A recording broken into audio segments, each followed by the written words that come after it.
I think we suffer from an exceptionalism problem. And I think it holds organizations back, and I think it holds us as a profession back. I really do. But it's a weird exceptionalism because it roots itself in a bit of ignorance and not wanting to take the time or having empathy for the rest of the C-suite, for example.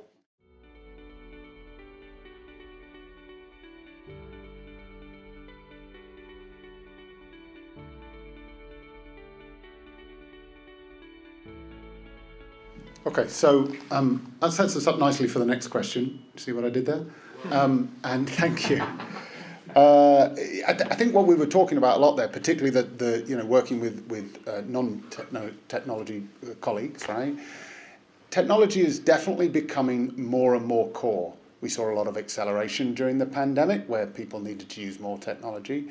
And I think the question isn't, do we deserve a seat at the table? Because that's a 5-second answer, right? Yeah, I think we're all like, yes, we should be at the table. And people expect us. The question is, are we ready to have a seat at the table, right? Without casting aspersions on our lovely audience, some of us grew up as hairy-assed engineers, right? Mm-hmm. And have we got the right output? And maybe not you, Milena, but I don't know. Let's not get into that, right? But it's have we got the gravitas to be in the boardroom, and do we deserve to be there, or should we report through the COO or the CFO or whatever, right? Or are we good enough? Are we ready to play? It's really funny. If you asked me this question a couple of months ago, after my decade-long career in big tech, I would be like, "What are you talking about? Like, tech runs the show. Like, we get to call all the shots. I don't get it. We are the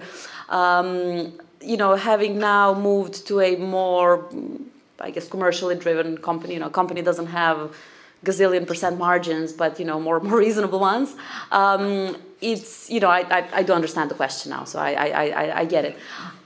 I think I must say, I'm actually, and this, I think this will hopefully answer your question. I'm actually loving now being in a position where my CFO does ask me, what are all those engineers in your team doing? What are they like? Is this making any difference? What are you going to ship next month? And what's going to, I think there is a lot of respect for the amazing people that we hire onto our teams to then actually put them onto something that creates a lot of value. And that's, it's kind of, I guess the answer to your question is probably in many cases, we may not quite be ready, because I have certainly seen many, many examples where, my engineers left to their own means might go and just toy around with some technology or, do the stuff that probably, if you're really honest, isn't making a ton of difference. Mm-hmm. And again, I can say this because I was one of those for many years, so just kind of, not criticizing anyone. So yeah, it's kind of, it's a tricky one. Are we ready?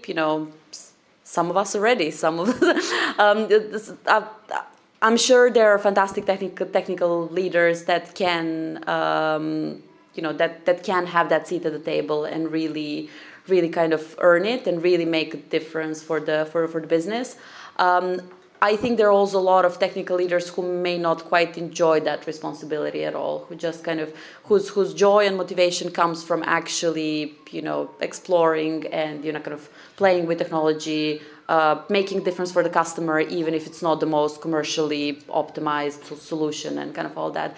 So sorry, I don't know if this is satisfactory, but it's kind of, I wish I could be more like cheerleading and say, yes, we're all ready and we should just all be running the shows. I don't think that's always universally true. No, I give you that, but you just said something about, engineers maybe left to their own devices might not do things that are necessarily great for the company. But they're all paid by the company. We're all on the same mission. You touched on this point, right? We're all trying to achieve the same goals.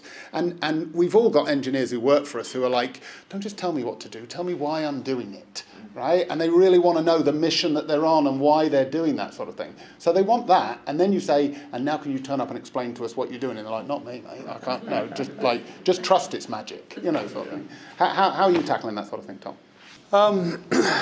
Well, I think that's true. I mean, I think I should say up front that amongst my co-panelists, I am the least techie.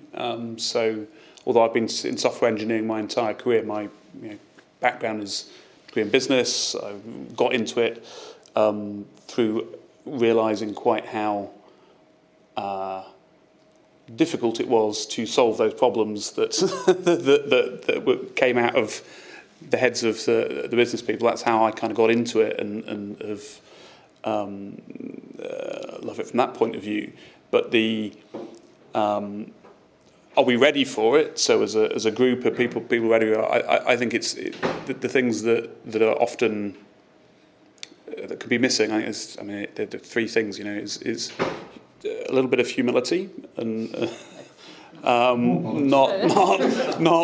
not necessarily. We don't always have. I know we kind of think we always have the answers, but we probably don't quite always have the answers. And that's because the guys on the other side, they're not on the other side. The other parts of the organisation are, they're coming with valuable and different insights, and it kind of needs to feed together.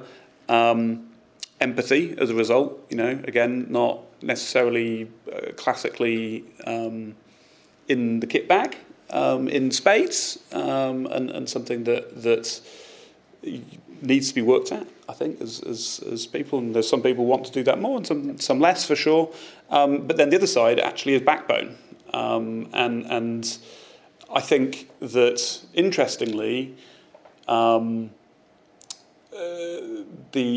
that's something that does come more readily to this community because they command and understand the meat and potatoes of how to make it happen.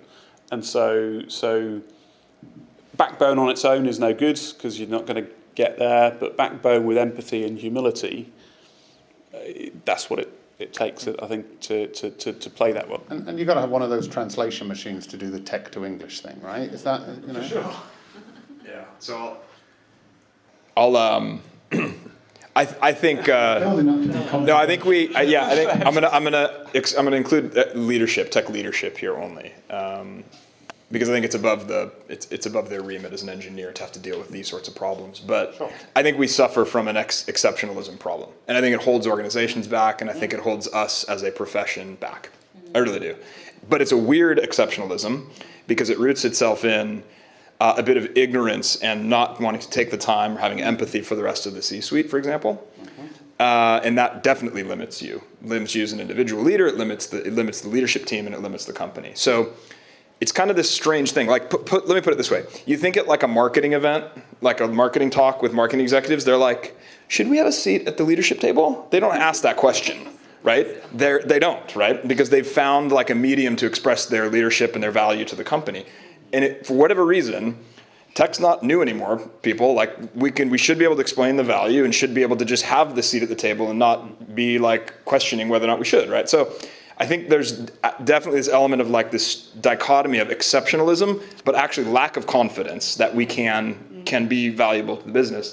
So one tip I would have, right, is find the common medium, right? So what's a common medium in most businesses is we're all here to solve a problem for a customer. If we can all understand the customer and speak about the customer's need, the customer's problem, then I think that's an interesting way to like bridge and have the seat at the table that matters. What can technology bring to the problem? What can marketing bring to the problem? What does our sales team bring, right? How can our people operations team help solve these problems? Like, as long as you stay anchored on like the customer problem, there's a medium, right? There are other more boring mediums like money. You can all understand the cost and benefit of work you're doing. Like, that's another way to express it. It's not as fun, not as sexy, but I actually think part of this challenge here is like maybe we need to move beyond and not ask ourselves the question: should we be leaders? Right? And I mean, I think that's really a good way of looking at it. And I hadn't really thought. I mean, do all the other disciplines not ask themselves these questions? I guess not, right? They just assume they should be there and they've earned the right. I can tell you, no sales conference would ever ask that question of themselves. That'd be funny. I wouldn't know. I've never been to a sales conference. So. I mean, I think it's. So we're clearly all passionate about wanting to be there, and I think Milena's point about some are okay with that and some aren't okay with that.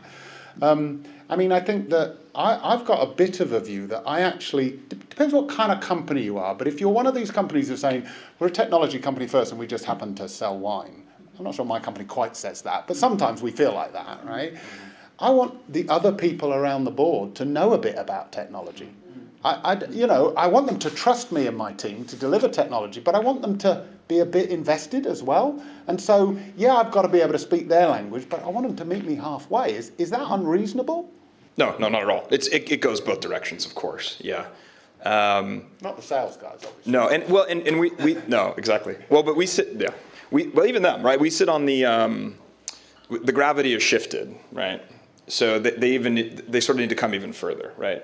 Because look, if you sit in a marketing team, what are you using, right? You're using technology right now. Digital marketing and optimization is all technology, right? So they do need to walk that direction. And if they're reticent to do that, then you need to be also challenging and say, look, I'm here trying to understand your world. You got to understand mine, right? Back to empathy.